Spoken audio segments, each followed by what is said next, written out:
The witch hunt that you should be talking about is they caught President Obama absolutely cold. Tulsi Gabbard. Barack Hussein Obama, have you heard of him? And except for the fact that he gets shielded by the press for his entire life, that's the one they...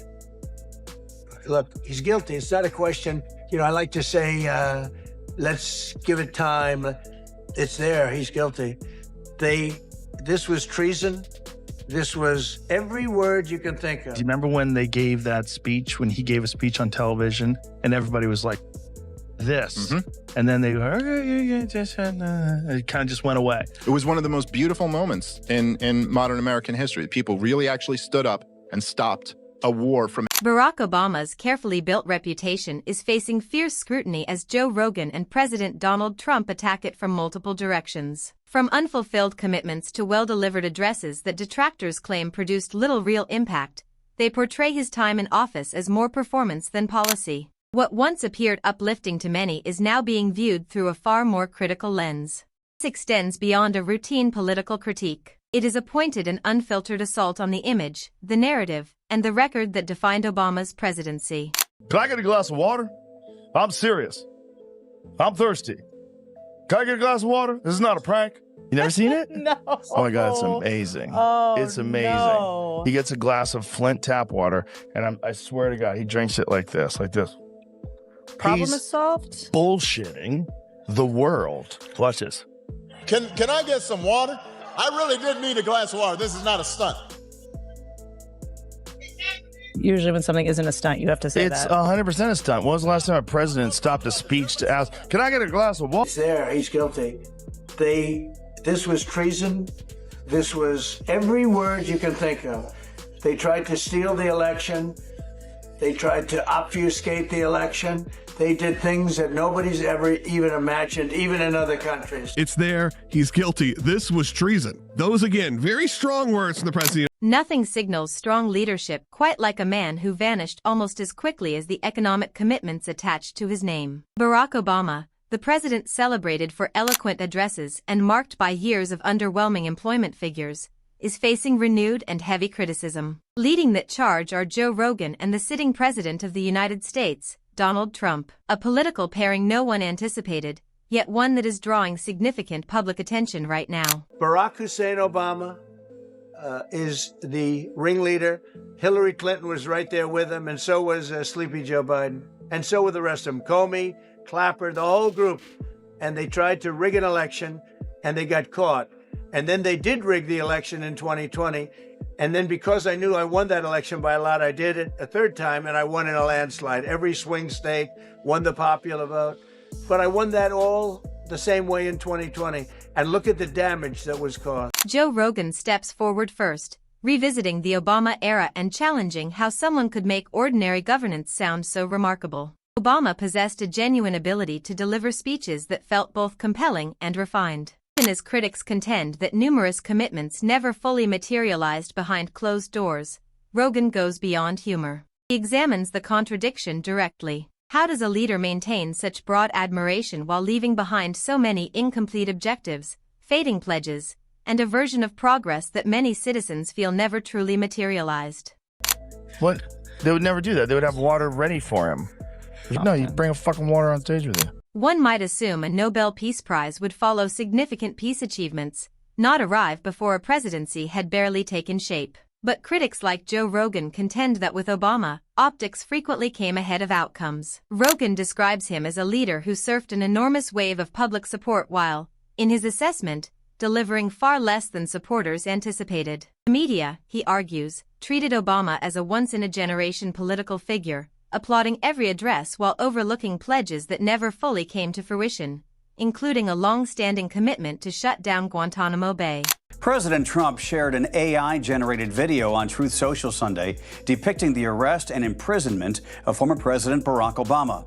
The video opens with a montage of Obama and other Democrats that no one is above the law. No one, especially the president, is above the law. No one is above the law. No one is above the law. No one is above the law. Nobody is above the law.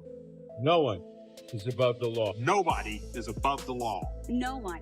After that, the song YMCA kicks in as a fake video shows Obama getting arrested by FBI agents with Trump smiling beside him. He's then depicted in an orange jumpsuit sitting in a jail cell. Then Trump enters the conversation, not as the businessman or television figure people once recognized, but as the sitting commander-in-chief ready to confront the Obama record directly. Where Obama was frequently seen as composed and deliberate with language, Trump arrives with blunt assessments and straightforward questions. He asks how a president could campaign on openness while leaving behind layers of secrecy and broadening surveillance operations that sparked serious public concern. He challenges how someone could vow to unite the nation yet leave it feeling more fractured than before. While Obama often appeared shielded from sharp criticism, Trump cuts directly through that image. He ridicules the notion that apologizing to foreign governments and sending billions abroad could qualify as effective diplomacy. Joe Rogan adds his own challenge,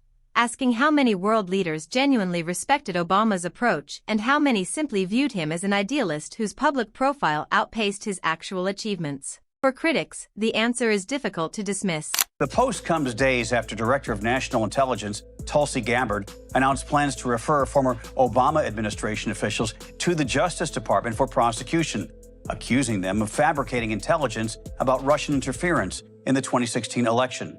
She reiterated those accusations on Fox News this weekend. Maria, the implications of this are frankly nothing short of historic. Over 100 documents that we released on Friday really detail and provide evidence of how this treasonous conspiracy was directed by President Obama just weeks before he was due to leave. But for critics like Rogan and Trump, this goes beyond policy alone. It also concerns presentation. Obama had a distinctive way of delivering lengthy, polished addresses on healthcare, race, and the economy while, in their view, sidestepping the harder specifics and deeper underlying issues. Rogan targets the image surrounding the presidency, the carefully managed branding, the celebrity appearances, the curated playlists, and the refined charisma that made Obama feel as much like a cultural figure as a political one. Critics argue, however, that social media attention and motivating slogans do not resolve economic hardship. Trump pushes further, criticizing not only Obama's choices but also what he perceives as the detached manner in which they were executed. He points to growing instability across the Middle East during Obama's tenure and argues that accountability was routinely redirected elsewhere. He also questions Obama's tight relationship with Silicon Valley, claiming major technology companies were permitted to expand their power and influence with minimal pushback from Washington. With your support on November 5th, you know what's nasty to me? Michelle Obama.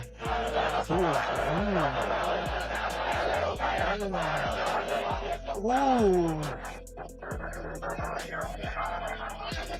I always tried to be so nice and respectful. Oh, she opened up a little bit of a box. She opened up a little bit of something. Oh, she was nasty. Ooh. Shouldn't be that way. That was a big mistake that she made. Trump, speaking without restraint and with full conviction, pushes the argument even further. He questions how anyone could admire a presidency that, in his view, relied on intelligence agencies in ways that triggered serious concern and treated significant controversies as if they were simply background noise. Critics highlight the irony that the same administration that so frequently championed transparency was also linked to surveillance controversies that never fully disappeared. Rogan, meanwhile, draws attention to routine government shortcomings such as the IRS controversy involving conservative organizations and persistent failures in veterans' healthcare, presenting them as indicators of a system that fell short of its commitments. From there, the criticism expands into culture, with Obama's era characterized as a period when political identity became more fragmented and emotionally reactive in public discourse. Trump draws a firm distinction on leadership, arguing it must be judged by outcomes rather than oratory, and positioning himself as someone driven by action over rhetoric, even when it means departing from established convention. It's fun because things are actually happening. Very different than most of the time when people get elected. And I will shut down the federal Department of Education and we will move everything back to the state. Most of the time when people get elected, they claim all these things when they're running for president. Then they get into office and not much changes. Individualize education and do it with the love for their children. And in fact, a lot of what they campaigned on, they don't practice at all. Great example is the Obama administration. The Hope and Change website had to be changed because there was a bunch of stuff in there about whistleblowers. No, I don't think Mr. Snowden was a patriot. I called for a thorough review of our surveillance operations before Mr. Snowden made these leaks. My preference would have been for a lawful, orderly examination of these laws. Protecting whistleblowers, which they didn't do at all. It was one of the worst administrations for whistleblowers. As the criticism intensifies, Rogan likens the management of controversies to a magician's sleight of hand, where attention is redirected just long enough for serious matters to disappear from public view. Issues like Fast and Furious, Benghazi, and the VA crisis are raised as examples that critics say were never fully examined or properly resolved. Simultaneously, they argue the press frequently concentrated more on surface-level moments such as celebrity culture and presidential playlists than on meaningful accountability. Rogan calls it an era where image moved faster than substance, and he makes certain that contrast is not overlooked. Trump concludes with a blunt verdict on legacy, stating that history will not recall style or appearance, but results and consequences. In his view, economic strain, foreign policy failures, and an expanding bureaucracy define the record far more than speeches or public persona. For critics, once the branding and polished messaging are peeled back, what remains is a story of contradictions, unresolved questions, and commitments that never fully came through. I authorized the Armed Forces of the United States to begin a limited military action in Libya in support of an international effort to protect Libyan civilians. Rogan raises the Syria red line as a central example of foreign policy failure, noting that a firm warning was issued but no follow-through came when the line was crossed. He likens it to making a serious threat and then retreating entirely, rendering it a hollow gesture. He also points to billions transferred abroad under the banner of diplomacy, questioning what tangible outcomes were returned. Trump responds more forcefully, arguing that trust was eroded rather than strengthened. Critics say this reflects a recurring pattern where strong language was not matched by firm action, leaving a legacy that appears considerably weaker in retrospect than it did at the time. Use the volume and go full screen. What you know now, do you wish you had a third term?